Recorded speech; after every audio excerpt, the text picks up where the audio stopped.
नमस्कार, जय भारत न्यूज में मनोज अवीराना, युवा नेता, सुलह विधानसभा क्षेत्र से आपका स्वागत है।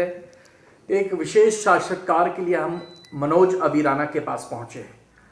मनोज जी, सबसे पहले तो आजकल चर्चाओं का बाजार गर्म है कि मनोज अवीराना ने इच्छा जाहिर की है कि सुलह विधानसभा क्षेत्र का आप प्रतिनिधित्व करें। दावेदारी आप ठोक रहे हैं। किस पार्टी से आपकी दावेदारी रहेगी और क्या कुछ कहना चाहेंगे अपनी दावेदारी को लेकर, सबसे पहले ये बताएं।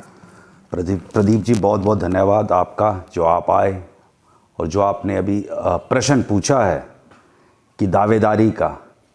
तो जिस तरह से लोगों का प्यार और लोगों का समर्थन मुझे प्राप्त हो रहा है सुलह विधानसभा क्षेत्र में, मुझे विश्वास है कि कांग्रेस हाईकमांड एक अच्छे व्यक्ति को, जो अच्छा कार्यकर्ता हो, जिसकी विजन क्लियर हो, उसको मौका दिया जाए। मैं बहुत पुराना कांग्रेसिया हूं, मेरे फोरफादर कांग्रेस में थे। उस नाते दावेदारी करना हर कार्यकर्ता का हक है। और जो सुलह विधानसभा क्षेत्र है, मुझे दुख होता है इन 5 वर्षों में जो यहां से प्रतिनिधित्व चुन के लोगों ने भेजा था, वो कोई काम करवा नहीं पाए। आज हिमाचल में 14 लाख युवा बेरोजगार घूम रहा है भाइयों बहनों। महंगाई उच्च स्तर पर है। इन्होंने उज्ज्वला योजना शुरू की, उसमें कहा कि गृहिणियों को फ्री में सिलेंडर दिया जाएगा, पर रीफिलिंग की बात आई भाइयों बहनों तो पॉइंट कुछ लोगों ने ही रीफिल करवाए। भारतीय जनता पार्टी जो इस वक्त पूरे विश्व में सबसे बड़ी पार्टी है, सबसे बड़ी पार्टी भाइयों बहनों पैसों से है और रोजगार प्रदान करने में असमर्थ है, महंगाई को कम करने में असमर्थ है। मैं चाहता हूं कि अपने प्रदेश में मुफ्त शिक्षा, मुफ्त इलाज दिया जाए। हम ये नहीं चाहते हैं कि हम बैसाखियों के सहारे चले भाइयों बहनों। हमें मुफ्त शिक्षा, मुफ्त स्वास्थ्य चाहिए, साथ में रोजगार का भी प्रबंध होना चाहिए भाइयों बहनों। ये मेरी सोच लेके मैं लोगों के बीच में जा रहा हूं। जो मेरे समर्थक हैं, जो मुझसे मेरे विचारों से विश्वास रखते हैं, मेरे विचारों से, वो मुझे समर्थन दे रहे हैं। मुझे विश्वास है कि आने वाला वक्त जो है कांग्रेस का है। राणा साहब, एक और सवाल हमारा है कि इस बार भारतीय जनता पार्टी कह रही है कि रिवाज बदल देंगे। कि आपको वाकई में लगता है कि रिवाज बदलने वाला है? भारतीय जनता पार्टी तो बड़े बड़े दावे कर रही है, उनके जितने भी मंत्रीगण हों, कार्यकर्ता हों, नेता हों, उन्होंने कहा कि इस बार रिवाज बदल देंगे और फिर से एक बार सत्ता में जो है वो काबिज होंगे 2022 के विधानसभा चुनावों के बाद। क्या कुछ कहना चाहते हैं आप? प्रदीप जी, रिवाज बदलो जो इन्होंने नारा दिया है, मुझे बड़ा वो दुख लगता है कि इनका जो मुखिया है जयराम ठाकुर, वो ब्यूरोक्रेट्स के हाथों की कठपुतली है। लोग कहते हैं कि शरीफ आदमी है, पर शरीफ भी इतना शरीफ भी कहो चाहिए जो कुछ करेगा नहीं।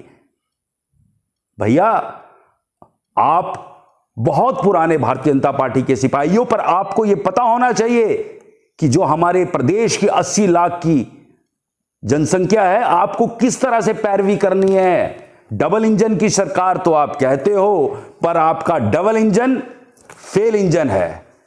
महंगाई आप देखिए, आप बात करिए जो हमारी फाइनेंस मिनिस्टर हैं सीतारमन, उनसे कहिए दूध पे टैक्स, दही पे टैक्स है, सिर्फ हवा पे टैक्स बचा है।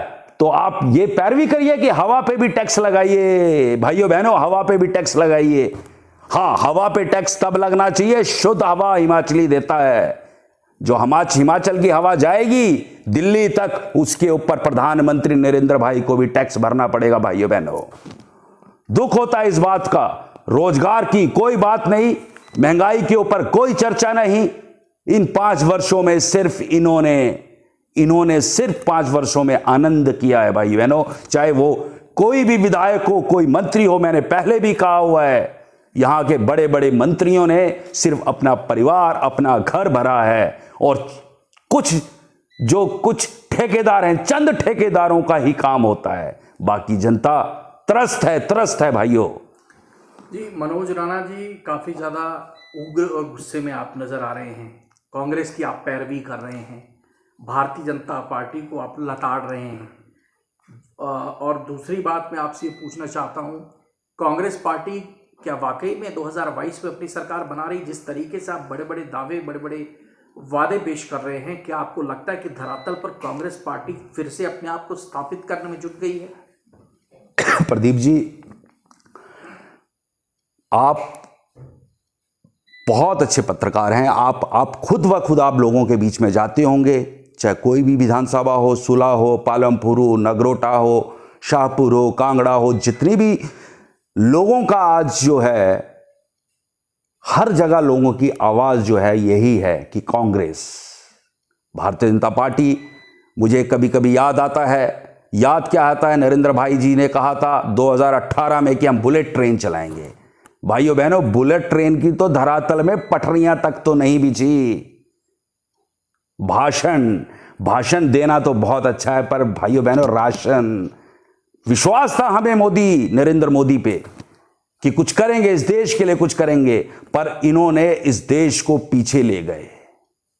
आर्थिक हमारी जो व्यवस्था है वो डगमगा गई है। व्यापारी भाइयों से पूछो, जितने भी व्यापार कर रहे हैं हमारे हिमाचल में हो, चाहे पूरे देश में व्यापारी भाई हैं, उनकी कमर टूट चुकी है।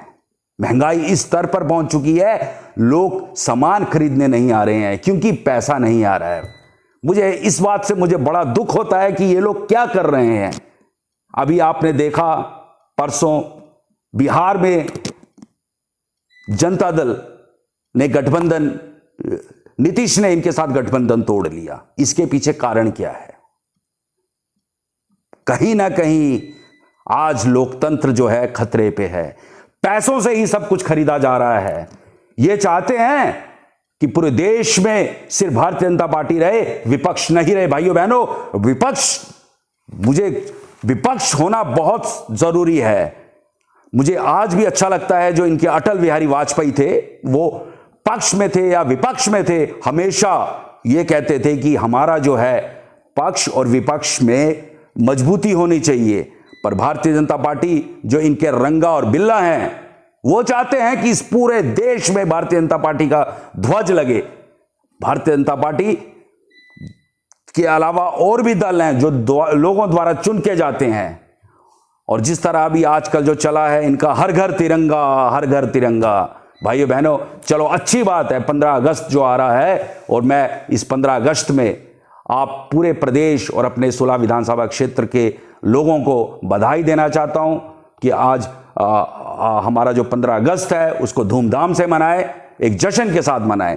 पर जो हर घर तिरंगा इन्होंने नारा दिया था, अच्छी बात है, हर घर तिरंगा होना चाहिए, पर हर घर तिरंगा 25 रुपए ले रहे हैं। भाइयों बहनों, आप जाइए डिपो में जाइए, लोग कह रहे हैं कि 25 रुपए का तिरंगा लोगे तब आपको राशन दिया जाएगा। मैं अपना उदाहरण भी बताना चाहता हूं भाइयों बहनों। परसों हम भी बैंक में गए कुछ पैसा जमा करवाने, तो उन्होंने कहा कि 40 रुपए का आपको तिरंगा लेना पड़ेगा। भाइयों बहनों, चलो हम कदर करते हैं अपने अपने अपने अपने तिरंगे की, पर आप हमारे तिरंगे को बेच रहे हो। मतलब हमारा तिरंगा क्या बिकाऊ हो चुका है? क्या आपके पास इतना रेवेन्यू नहीं आ रहा है? चलो ठीक है, 1 रुपए का लगा दीजिए, 50 पैसे लगा दीजिए, 25 रुपए, 40 रुपए, वो भी जबरदस्ती। तो शर्म आती है प्रदीप जी, शर्म आती है। ऐसे ऐसे मतलब सोच के लोग यहां बैठे हुए हैं, ये आज अपनी पार्टी को इतना मजबूत करना चाहते हैं फाइनेंशियली, पर भूले मत, सूरज जब चढ़ता है, जब आप सीढ़ियां चढ़ते हो, एक जगह में जाके आप रुक जाते हो, फिर आपको नीचे आना पड़ता है। भाइयों बहनों, और आपको मैं विश्वास दिलाना चाहता हूं कि इस वक्त पूरे हिमाचल में लोगों को आक्रोश है, गुस्सा है महंगाई के खिलाफ, बेरोजगारी के खिलाफ, और वो जब इलेक्शन आएंगे तो उसका आपको परिणाम भुगतना पड़ेगा। भाइयों बहनों, कांग्रेस पार्टी क्या फिर से राणा साहब अपनी सरकार बना रही है प्रदेश में 2022 में? बिल्कुल बिल्कुल बना रही है। मैं खुद कह रहा हूं, लोगों के बीच में मैं जाता हूं, अगर मैं 10 व्यक्तियों में पूछता हूं तो 8 व्यक्ति खफा हैं भारतीय जनता पार्टी से। भाइयों बहनों, महंगाई से, बेरोजगारी से त्रस्त हैं। तो मुझे पूरा विश्वास है कांग्रेस आएगी सत्ता पे, और जो इनका मैनिफेस्टो होगा, अभी मैनिफेस्टो फाइनल नहीं हुआ है, जो मैनिफेस्टो होगा हम वचनबद्ध होंगे उनको पूरा करने के लिए। और मैं अपना सुझाव भी देना चाहता हूं कांग्रेस के हाईकमांड को, बैसाखियों पे मत चलाओ, बैसाखियों पे मत चलाओ। मुफ्त शिक्षा दो, मुफ्त इलाज दो और रोजगार दो। बच्चों को रोजगार मिलेगा, वो खुद ब खुद खरीदेंगे सब कुछ। तो ये मेरी हाईकमांड से अपील है कि वो जरूर इस विषय में सोचेंगे और अच्छे से अच्छा मैनिफेस्टो देंगे, झूठा वादा नहीं करेंगे। जैसे ये भारतीय जनता पार्टी है, मुझे लगता है बहुत ही झूठी पार्टी है, इनका नाम होना चाहिए बहुत झूठी पार्टी। जी बहुत बहुत धन्यवाद। मनोज अवीराना युवा नेता अपने विचार रखने के लिए दावेदारी पेश कर रहे थे सुलह विधानसभा क्षेत्र से। ये थे आज की शख्सियत मनोज अवीराना। अगली शख्सियत से अपनी मुलाकात जल्द करवाएंगे। आप देखते रहिए जय भारत न्यूज़। नमस्कार। नमस्कार, धन्यवाद।